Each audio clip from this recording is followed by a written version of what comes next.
7 yang dianggap bisa membatalkan puasa padahal tidak. Semoga yang subscribe puasanya diterima oleh Allah Subhanahu wa taala. Yang pertama, menelan air ludah. Menelan air ludah tidak membatalkan puasa. Sesuai mitos yang umum beredar, menelan ludah disebut-sebut dapat membatalkan puasa. Tapi ternyata menelan ludah tidak bikin batal puasa, kecuali kalau kamu sengaja mengumpulkan air ludah dan kemudian menelannya karena niatnya sengaja menelan air. Makan dan minum yang tidak disengaja. Ketika berpuasa, mungkin kalian pernah tidak sengaja makan atau minum meski terkesan membatalkan, namun ternyata hal itu tidak membatalkan puasa asalkan kalian segera berhenti makan atau minum dan memuntahkan yang belum tertelan.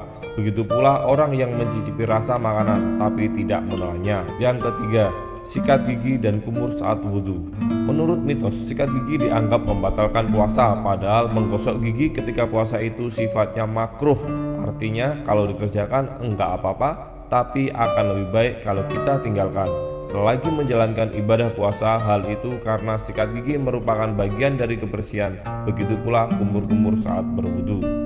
Mengupil dan mengorek telinga. Banyak mitos yang menyebutkan kalau mengupil saat puasa itu bikin batal karena memasukkan jari pada hidung, tapi ternyata mengupil tidak membuat puasa batal karena sifatnya makruh. Memotong kuku dan memotong rambut disebut-sebut bisa membatalkan puasa, padahal kedua hal tersebut tidak membuat puasa kita batal. Pasalnya, kedua aktivitas tersebut tidak membuat kita menelan makanan dan minuman atau hal lain yang bisa bikin puasa kita batal. Memakai obat tetes mata dan suntik.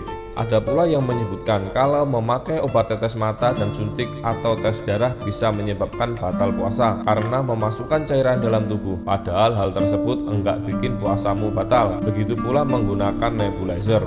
Lain halnya jika kalian sengaja suntik atau memberi nutrisi tubuh yang bisa membatalkan puasa. Mimpi basah. Orang yang mimpi basah di siang hari saat berpuasa ternyata tidak membuat puasa batal. Pasalnya hal tersebut terjadi karena bukan unsur yang disengaja.